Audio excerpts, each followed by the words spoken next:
So welcome to part 2 of my bookcase tour. If you've missed part 1, I will link it above and it will also be in the description box below. I've had a really good time talking about books. I got a bit carried away, and so I've decided to split it into these 2 parts just because I didn't think an hour-long video was particularly fair on anyone. But if you've enjoyed part 1, then I'm really glad to have you join me for part 2. Let's crack on. And then we come down to my hardback and kind of outsized books, and I've just stuck, it was looking a bit blank back there, so I've just stuck this heart there to add some interest. So let's start from this end. The Almost Moon by Alice Sebold. I haven't read that. I have read, I think it's called Lucky, and it's her memoir of sexual assault. I found that really impactful, and obviously I've read The Lovely Bones, because who hasn't, but I haven't read this one yet. It's another John McGregor, so that's who wrote If Nobody Speaks of Remarkable Things, So Many Ways to Begin. I think this is on my TBR for this year because I haven't read this yet. Wintering, I've talked about this. I think my first ever booktube video, I started by talking about this. I absolutely adore this. I'll link the video so you can hear my thoughts on it. Red Clocks, I haven't read, but I've heard good things about. I think I bought this randomly in Poundland. Essex Serpent, one of the most delicious covers ever, and I really like this. I talked about that one in my pretty covers video, so I will link that as well so you can read about that. Actually, Ghostwritten is in that video, and so is Life After Life as well, so I'll link that video as well if you're interested. The Husband's Secret, Leanne Moriarty. I read Big Little Lies, I think the year before last, and I really enjoyed it. I thought it was just fantastic, especially considering it's kind of classed not as chick lit but like women's lit, so I was a little bit dubious about it, but I really loved it. But I haven't read this one yet or any of her other books. I do think I have one of her books on my list this year. I think it might be What Alice Forgot, which is on my bookcase upstairs. The History of Love.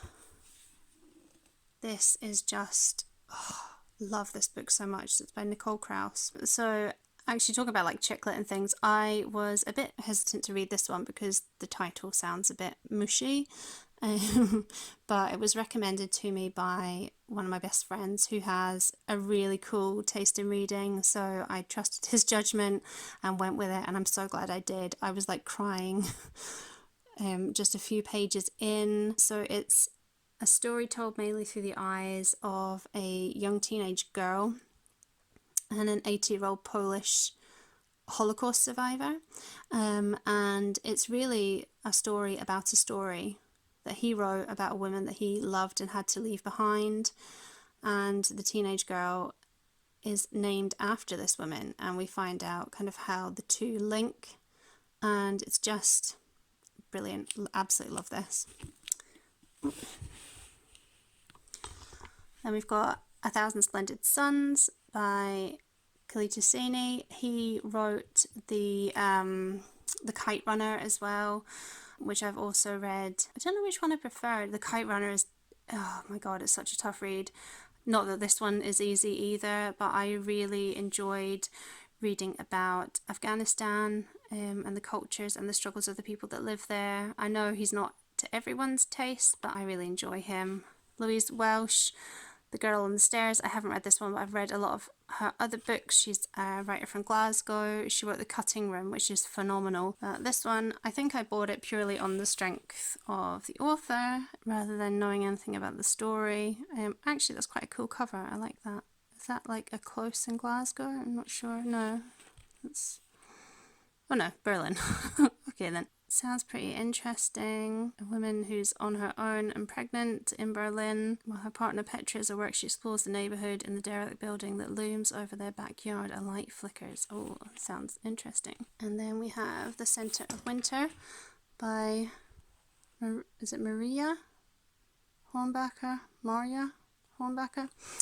She wrote a really incredible memoir about about having an eating disorder, sorry, called Wasted, and then I read this afterwards. And this is a novel, but her writing style is really, I really enjoy it. This is the story about. It's been a long time since I read it, but I think it's a husband has killed himself, and it's kind of the fallout for the family after that. So, cheery read, but if you are okay with things like that, I really rated it. I thought it was a really good book. And now I'll take you onto my black bookshelf. Sadly, not named because I bought them from Moran. But yeah, this is quite a jam-packed shelf. So let's try and get through this. My Sister the Serial Killer, I haven't read yet, but it was a big buzz last year. God of Small Things, one of my favourite books of all time. It's also in the Pretty Covers video, so I won't dwell on that because I talk about it a lot in there. Water for Elephants, this is on another movie tie-in. Why? But it is Lovely Reese, so, but I really don't like Robert Pattinson. That's on my TBR for this year. So is Borrowed Light by Jules Denby. I've read another one of her books, Billy Morgan. I just think she's a really cool writer. Coin Locker Babies. I read this years ago. It's got such a cool cover. This is by Ryu Murakami. I don't think he's any relation to Haruki Murakami. So it's called Coin Locker Babies because the two boys in it are abandoned by their parents in lockers in a train station, and they grow up together in an orphanage. And I think they both are on a kind of revenge kick. I don't remember a lot about this book, but I know there's like a lot of anti-culture stuff in it, and I thought it was just really cool. Still Alice is a book about a woman with, I think it's early onset dementia, and that's on my TBR this year. Requiem for a Dream. I've seen the film, which is pretty crazy. I think I tried to start reading this when I first got it, but I was really turned off by the writing style. Yeah, I don't know if you can see that, but he doesn't use a lot of punctuation, which at the time I found a really big turn off. I don't know if I'll find it as difficult now, and I have read I don't know how many books he's written, another of his books, called, is it Last Exit to Brooklyn? I don't know if enjoyed's the right word, but I think I thought it was decent. So I can't remember if that's on my TBR for this year or not. Then we've got lots of little skinny books. In fact, I've just realised that there's 2 Gwendolyn Riley books. These I've had for years. I've read them both. They kind of came at the time where I was looking for I think probably Coin Locker Babies, the 2 Gwendolyn Rileys, J.T. Leroy. In fact, probably all of those. I kind of was reading at the same time, so I was looking for kind of grungier, more pithy, realistic books. Gwendolyn Riley sets her books in Manchester, and at the time they really spoke to me. The characters in them reminded me a lot of particularly one of my friends. They kind of, for various reasons, I think they kind of dropped out of society. They're working in bars and things like that, dealing with,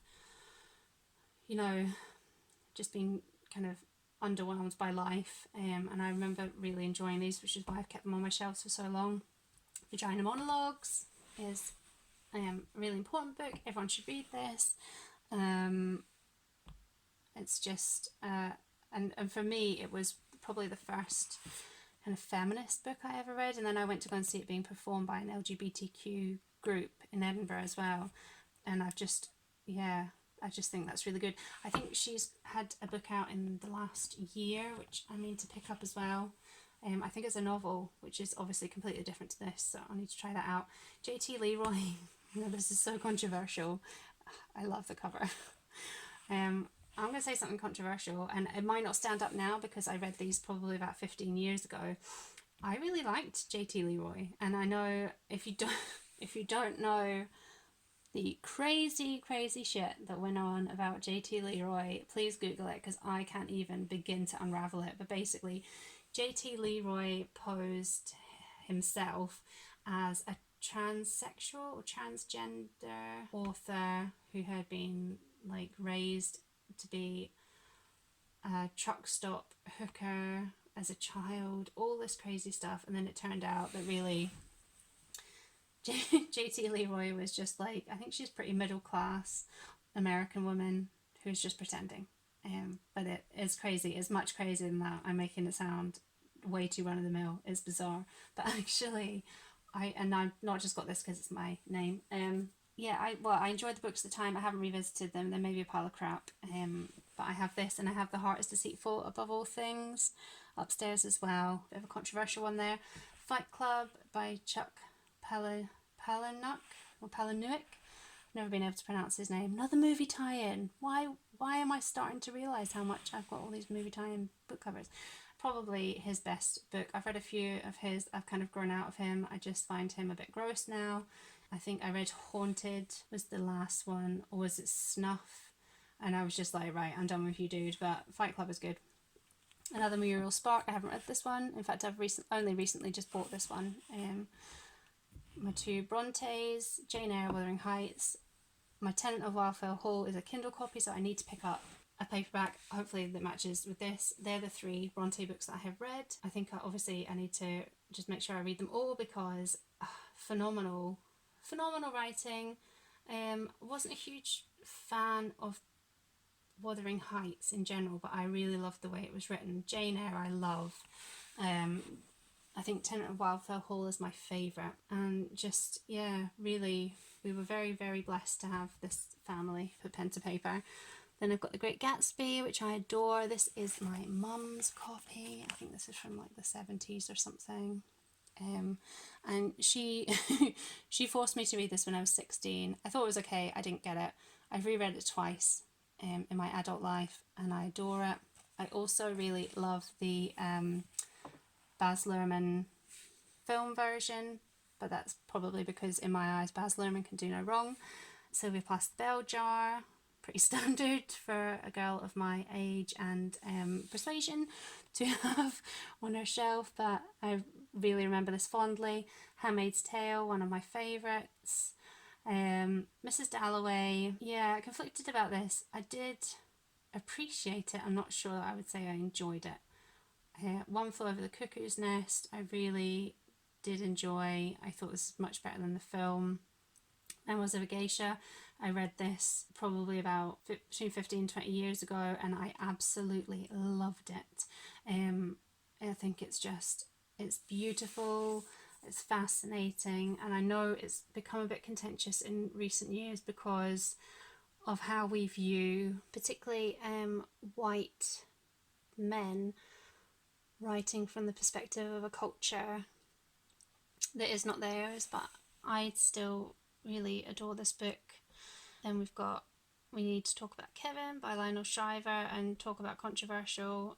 She said some really unforgivable things about cultural appropriation, diversity. She's just, yeah, she's incredibly problematic. I probably wouldn't buy any more of her books, but I bought this around the time that it was published. It's a woman writing letters to her husband after their son has carried out a school shooting, and she's analysing kind of how they brought him up, her influence on him, and who's to blame for what he's done. I really enjoyed it. I watched the film. I was a little bit underwhelmed by the film, but I just thought this was a really interesting book. Black Swan Green by David Mitchell. I absolutely love him. This is my favourite of his books that I've read, but I do plan on reading all of his others because I just think he's a great writer. Surrender Dorothy by Meg Wolitzer. Again, I read this, I don't know, 17, 18 years ago. I think I was a bit too young to get a lot of it. It's about a woman in her 30s who's died, and her friends, and I think it's her mother, kind of come together to deal with it. So a lot of the life perspectives and things were ones I didn't have a context for, but I did enjoy it. I read The Female Persuasion last year, and she's a really great writer. I didn't enjoy The Female Persuasion as much as thought I was going to, but it's still a really good book. Disobedience by Naomi Alderman. Either this or The Power, which she also wrote, which is on my next shelf down, are on my TBR this year. And now we're down to the ground level. So Alice Walker's The Colour Purple. I remember enjoying this. I know this is quite an important work about the Black lesbian experience in America. Half a Yellow Sun by Chimamanda Ngozi Adichie. I haven't read this yet. I think this might be on my TBR for this year, but I have read Purple Hibiscus, which is also on the shelf, and I really, really enjoyed that. I've also read her We Should All Be Feminists, which is a fantastic and very short. It was a TED talk, I think, and it's been turned into a very short book. And personally, it should probably be on every school's reading list, I think. Another Louise Welsh, Bullet Trick, haven't read that. I think that's on my TBR for this year.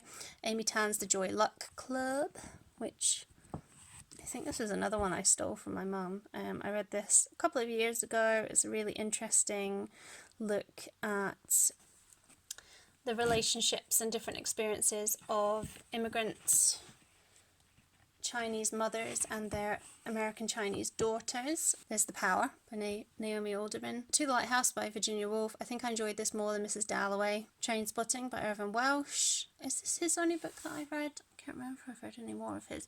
This one I had to read, well, I didn't have to read, I chose to read it for my, I can't remember what we called it, but for hires in Scotland, for your English hire, you had to do like an in-depth study on a book, and I chose Trainspotting, and I wrote about the power of friendship. It's just, it's a brilliant book.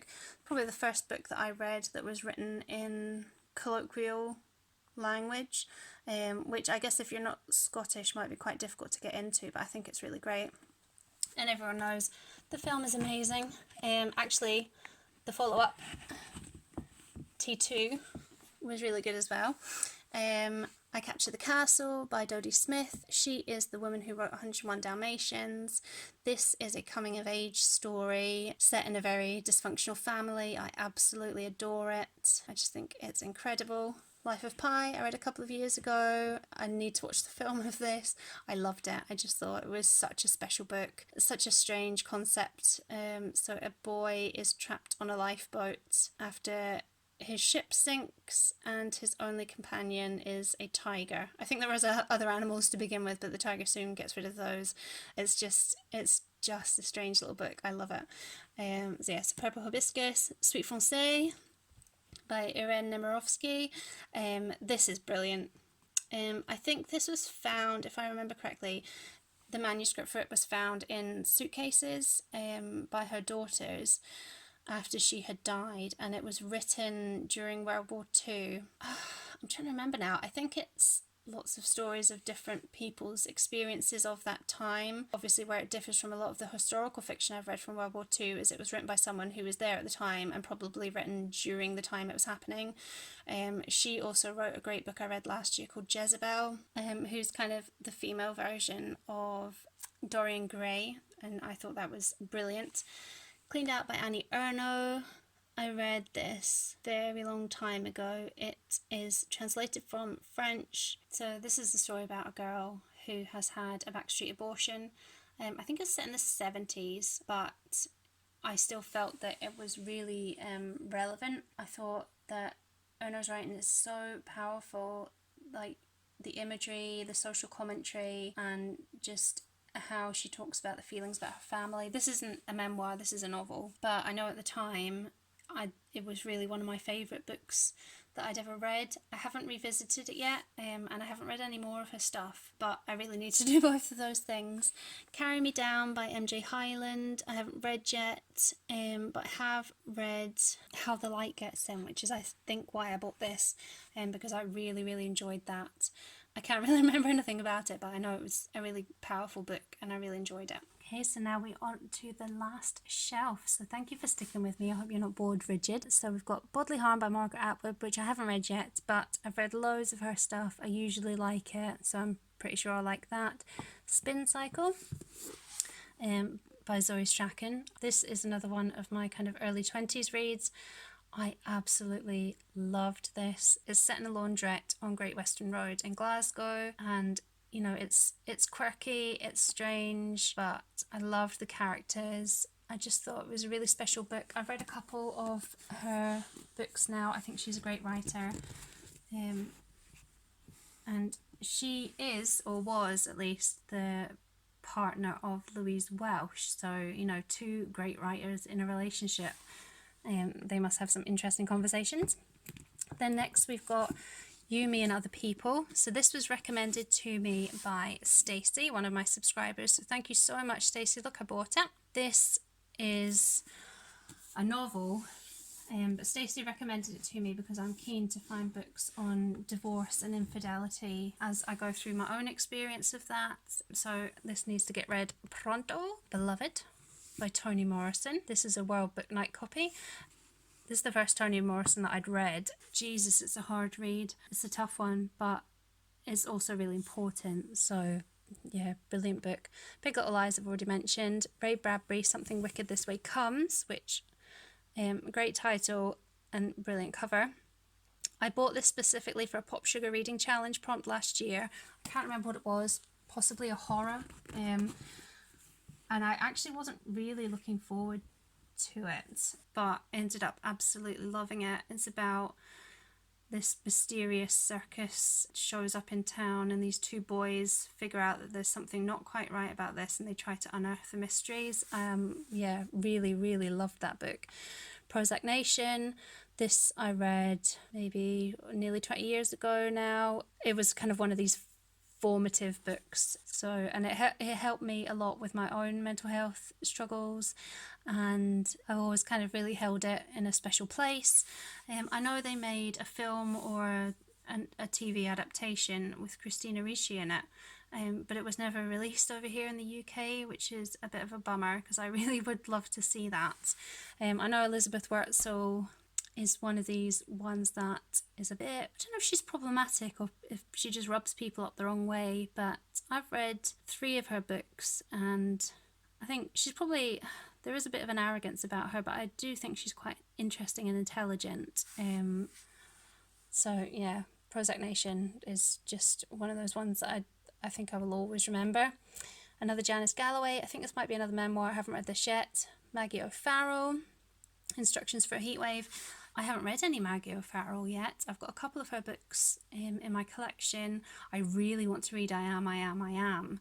And particularly after I've been watching the Big Book Weekend, the virtual book festival, and the first session was Maggie O'Farrell and Damien Barr in conversation, and I really like him too. He's an author I need to read, because I just think I've seen him presenting things and I just think he's amazing, and their conversation was really interesting. The 5 People You Meet in Heaven, it's just cute. Ali Smith, Has to Be Both, haven't read this one yet.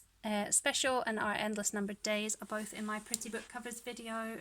Ian McEwan's Amsterdam, I haven't read this one yet, but he's a writer that kind of never disappoints me. Robin Jenkins, The Changeling, this is on my TBR this year. Alice Hoffman's Blackbird House, I think this is some magical realism, also on my TBR this year. White Oleander, which I read last year, I think it was. Absolutely loved this. I think this is a great book. Pride and Prejudice by Jane Austen. I was surprised at how much I liked this. I didn't really think I was going to be a Jane Austen fan. And look at my awesome cover. That's so cool. This should have been in my Pretty Book Covers video. I don't know why it wasn't. And then finally we have To Kill a Mockingbird by Harper Lee, which I only read for the first time either last year or the year before. I really loved it. I read Ghost at a Watchman. I wasn't as enamoured, but I still thought it was pretty good. So that is my bookcase, guys. We are done with the grand tour. If there are any books on here that you want me to talk about in any more depth, or if you have any opinions on any of these, I would love to hear them. And otherwise, the tour is over. You can step off the bus. So I hope you liked that little tour. Hopefully it didn't bore any of you too much. I think there's a good mix of books in here, probably a bit light on the non-fiction, but I do think there's probably something there that would have interested most readers, and I think it gives you a good idea of the sorts of books that I read, the sorts of books I enjoy, and the sorts of books that I will be talking about in future videos as well. And I'm always down for book recommendations, so if you've seen something on this shelf and you think, oh, if she likes that, she'll really like this, please give me a shout. As I've said, I am no longer shy of adding to my bookshelves, so yeah, any recommendations are fully welcome. Because of the way that I buy books, which is mainly secondhand, I don't think some of the books that I have read and enjoyed and have on my shelves have maybe been given a lot of airtime on BookTube. So yeah, if there's anything in there that you're particularly interested in, let me know. And yeah, so that was fun. I liked that. I can't wait till I get another new bookshelf and I can take you on another tour. But until next time, thank you for joining me, and